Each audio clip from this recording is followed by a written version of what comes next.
नवी मुंबईतील पहिल्या मेट्रोचे उद्घाटन पंतप्रधान नरेंद्र मोदी यांच्या हस्ते 30 ऑक्टोबरला होणार आहे. त्यामुळे बेलापूर ते पेंधर मार्गावरील नवी मुंबई मेट्रो ही प्रवाशांच्या सेवेत येणार आहे. उद्घाटन सोहळ्यासाठी सिडकोकडून तयारी सुरू झाली आहे. लाखभर प्रवाशांना सेवा मिळू शकणाऱ्या नवी मुंबई मेट्रोचे पंतप्रधान नरेंद्र मोदी यांच्या हस्ते उद्घाटन होणार असल्याची चर्चा सध्या सुरू होती. अखेर सिडकोने मेट्रोचे काम करणाऱ्या अधिकाऱ्यांना याबाबत सूचित केले आहे. या पत्रात सिडकोने अधिकाऱ्यांना मेट्रो सेवेच्या चाचपणीचे आदेश देताना 30 ऑक्टोबरला पंतप्रधान नरेंद्र मोदी यांच्या हस्ते मेट्रोचे उद्घाटन होणार असल्याचा उल्लेख केला आहे. असे असले तरी अद्याप कार्यालय तसेच शासनाकडून तारखेबाबत अधिकृत माहिती येणे बाकी आहे. यापूर्वी आंतरराष्ट्रीय ऑलिम्पिक समिती अधिवेशनाचे उद्घाटन करण्यासाठी पंतप्रधान नरेंद्र मोदी मुंबईत आले होते. तर नुकतेच महाराष्ट्रातील कौशल्य विकास केंद्रांचे लोकार्पण पंतप्रधान नरेंद्र मोदींनी ऑनलाईन केले. सध्या 5 राज्यांच्या निवडणुकांचे बिगुल वाजले असून त्याच्या प्रचारार्थ पंतप्रधानांचे दौरे सुरू आहेत. त्यामुळे सिडकोने जारी केलेल्या पत्रात अधिकाऱ्यांना मेट्रोच्या चाचपणीचे आदेश दिले असले तरी पंतप्रधान हे 30 ऑक्टोबर रोजी मेट्रोच्या उद्घाटनासाठी नवी मुंबईत येणार की ऑनलाईन उद्घाटन करणार याबाबत माहिती देण्यात आलेली नाही.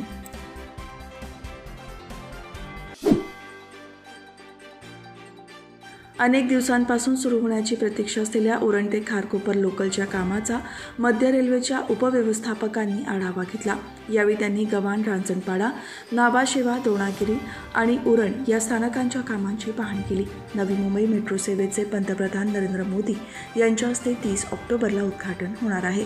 पंतप्रधान हे बेलापूर ते उरण रेल्वे मार्गावरील खारकोपर ते उरण या दुसऱ्या टप्प्यातील सेवेलाही हिरवा झेंडा दाखवण्याची शक्यता आहे. या पार्श्वभूमीवर मध्य रेल्वेचे मुंबई विभागाचे उपव्यवस्थापक रजनीश कुमार गोयल यांनी पाहणी केल्याचे समजते.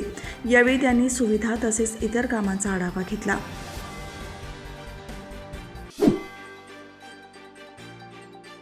भाजपचे ज्येष्ठ नेते स्वर्गीय लक्ष्मणशेठ पाटील यांच्या जयंतीनिमित्त मोफत आरोग्य महाशिबिराचे आयोजन नावडे येथे करण्यात आले होते. या महाशिबिराचे उद्घाटन भाजपचे पनवेल तालुका अध्यक्ष अरुणशेठ भगत यांच्या हस्ते झाले. दरम्यान पनवेल महापालिकेचे माजी सभागृह नेते परेश ठाकूर यांनी या शिबिरास सदिच्छा भेट दिली. अपोलो हॉस्पिटलच्या सहकार्याने झालेल्या या विनामूल्य आरोग्य महाशिबिरात BMI, BCA, blood pressure, random blood sugar, डोळे तपासणी आणि मोफत चष्मे वाटप, हाडांची घनता, ECG, तज्ज्ञ डॉक्टरांचा सल्ला यासारख्या सुविधा मोफत उपलब्ध करून देण्यात आल्या होत्या. त्याचप्रमाणे नवी मुंबई ब्लड बँकच्या सहकार्याने रक्तदान शिबिर झाले. यावेळी भाजप तालुका उपाध्यक्ष सचिन पाटील, राम पाटील, तोंडरेचे माजी सरपंच वासुदेव पाटील, धनाजी पाटील, माणिक काठे, नारायण शेठ पाटील, अशोक पाटील, वासुदेव पाटील, बच्चू काठे, शत्रुकांत खानावकर, मदन खानावकर, रमेश खानावकर, भालचंद्र खानावकर, राजेश खानावकर यांच्यासह पदाधिकारी कार्यकर्ते उपस्थित होते. तर माजी सभागृह नेते परेश ठाकूर यांनी या शिबिरास भेट देऊन रक्तदान करणाऱ्यांना प्रमाणपत्र दिले.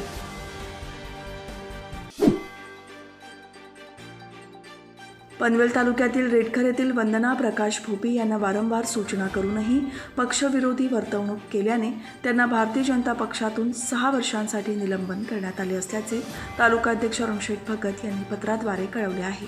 वंदना भोपी या सातत्याने पक्षविरोधी भूमिका घेऊन पक्षाची प्रतिभा मलिन करत आहेत. या संदर्भात त्यांना वारंवार समज देऊनही त्या पक्षाविरोधात बैठक घेत असल्याचे वरिष्ठांच्या निदर्शनास आले आहे. त्यामुळे उत्तर रायगड भाजपच्या शिफारशीनुसार वंदना भोपी यांचे पक्षातून 6 वर्षांसाठी निलंबन करण्यात आले असल्याचे पत्र देण्यात आले आहे.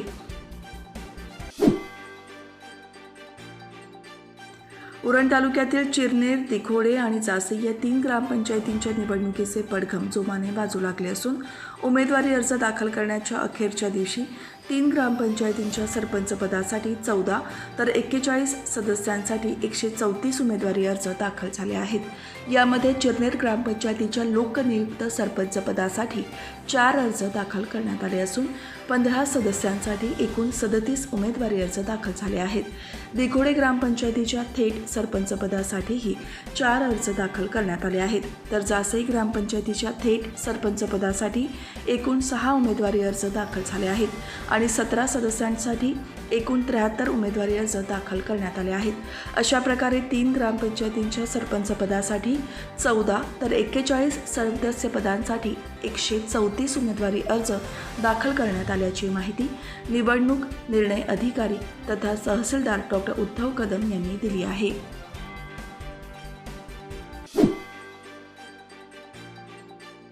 दिव्यांग क्रिकेट असोसिएशन भारत दिव्यांग क्रिकेट असोसिएशन उत्तराखंड आयोजित उत्तराखंड, महाराष्ट्र आणि ओडिशा या 3 राज्यात होणाऱ्या दिव्यांग चॅलेंजर ट्रॉफी स्पर्धेसाठी all sports association for disabled and rehabilitation महाराष्ट्राचे अध्यक्ष ताट सहकार्य अपंग कल्याणकारी संस्थेचे सचिव शिवाजी पाटील यांच्या प्रयत्नाने महाराष्ट्र दिव्यांग संघ सहभागी होणार आहे। या स्पर्धेसाठी माजी खासदार लोकनेते रामशेठ ठाकूर यांनी सर्व खेळाडूंना शुभेच्छा दिल्या आहेत। या स्पर्धा 26 आणि 27 ऑक्टोबर दरम्यान होणार आहेत। या संघांसाठी माजी खासदार लोकनेते रामशेठ ठाकूर, खानावळे ग्रामपंचायत सरपंच मोहन लबडे, ग्रामसेवक तारेकर आणि सदस्य वावंढळ ग्रामपंचायत सदस्य ललिता काईनकर, वासाचे ग्रामपंचायतीचे माजी सरपंच सचिन ताडेल, सामाजिक कार्यकर्ते Arun Ghodke, all sports association for disabled and rehabilitation Maharashtra आणि सहकार्य अपंग कल्याणकारी संस्थेचे सर्व पदाधिकारी सहकार्य केले।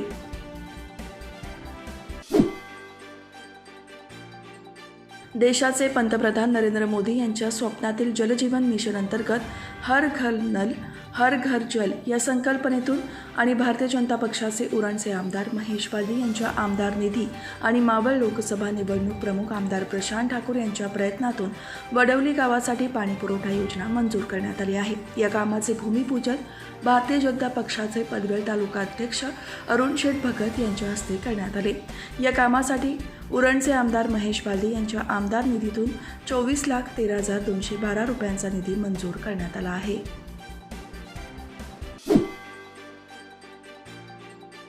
Inner Wheel club of Panvel industrial टाउनतर्फे विविध समाज उपयोगी उपक्रम राबवण्यात येतात। हॅपी स्कूल या योजनेअंतर्गत रायगड जिल्हा परिषदेच्या काळुंदरी शाळेची निवड करण्यात आली।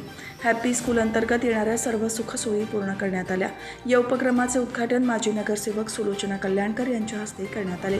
या उपक्रमामध्ये Inner Wheel club of Panvel industrial टाउनने शाळेत 2 संगणक, लायब्ररी, कपाट, शौचालय, 2 वॉश बेसिन्स, खेळाचे साहित्य, 100 गणवेश देण्यात आले। यापुढेही असेच विविध सेवाभावी उपक्रम राबवले जातील असे क्लब प्रेसिडेंट सई पालवणकर यांनी आपल्या मनोगतात सांगितले। यावेळी माजी नगरसेवक दर्शना भोईर, माजी उपनगराध्यक्ष Charushila Kharat, secretary doctor Rajeshree Bagde, doctor Preeti Gurme, Kalpana Nagavkar, Shubhangi बहिरा, मेघना चांदोरकर, ममता सोळंकी, अर्चना फके यांच्यासह सदस्य उपस्थित होते। दसऱ्याच्या मुहूर्तावर घरातील लक्ष्मी म्हणून गणले जाणारे घर, इमारत, वाहन तसेच घरातील इतर वस्तूंच्या पूजनासाठी भाताचे कणीस, आंब्याची पाने, झेंडू आणि विविध प्रकारची रानफुलांनी तोरण बनवली जाते। मात्र विविध कारणांसाठी भात शेतीच्या जमिनी, डोंगर त्यातील वृक्ष उद्ध्वस्त केली जात आहेत। भाताच्या कणसाच्या 10 कड्यांचे 20 रुपये, आंब्याची फांदी 20 रुपये, रानफुले 1 जुडी 20 रुपये या दराने विक्री केली जात आहे। नष्ट करण्यात आलेल्या शेती आणि डोंगरावर येणारे भात पीक, आंब्याचे वृक्ष आणि रानातील फूल यामुळे नैसर्गिकरित्या उगवणाऱ्या वनस्पतींच्या किमतीचे दर वाढू लागले आहेत। परिणामी दसऱ्याला परंपरेने बांधण्यात येणारे तोरणही महागले आहे। दसऱ्याच्या दिवशी परंपरेने आपट्याच्या झाडाची पाने सोनं म्हणून दिली जातात। मात्र या आपट्याची झाडे ही मोठ्या प्रमाणात कमी झाल्याने जवळपास मोफत मिळणाऱ्या आपट्याच्या पानामुळे दसऱ्याच्या आपट्याचे पान ही महागले आहे।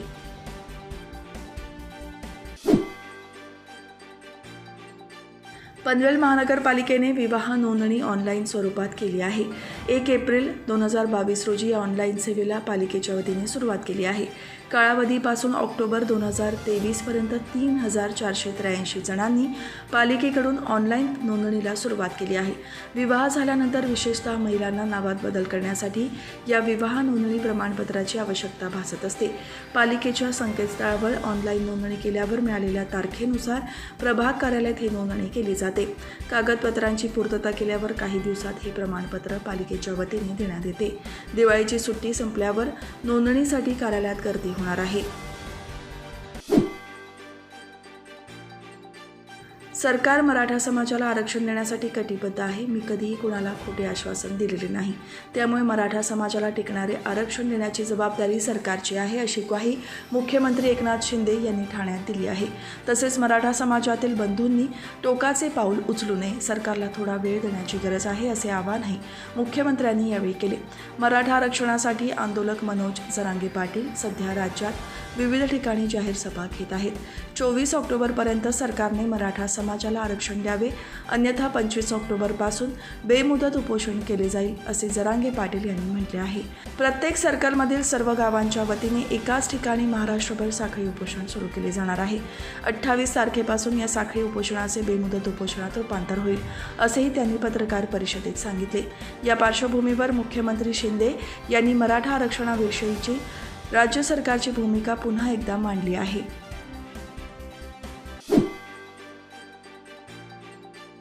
राज्यभरात गाजत असलेल्या ड्रग्ज प्रकरणानंतर छत्रपती संभाजीनगरमधील पैठण औद्योगिक वसाहतीत छापेमारी करण्यात आली आहे. यामध्ये कोकेन, मेफ्राड्रोन, केटामाइन या 3 प्रकारच्या 250 कोटीपेक्षा अधिक किंमत असलेल्या अंमली पदार्थांचा साठा जप्त करण्यात आला आहे.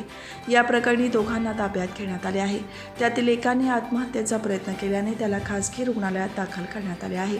तर संदीप शंकर कामावत याला अटक करण्यात आली असून त्याला पैठणच्या प्रथम वर्ग न्यायदंडाधिकाऱ्यांनी पोलीस कोठडीत ठेवण्याचे आदेश दिले आहेत. या प्रकरणाचे धागेदोरे आंतरराष्ट्रीय स्तरापर्यंत असू शकतील, असे सांगण्यात येत आहे.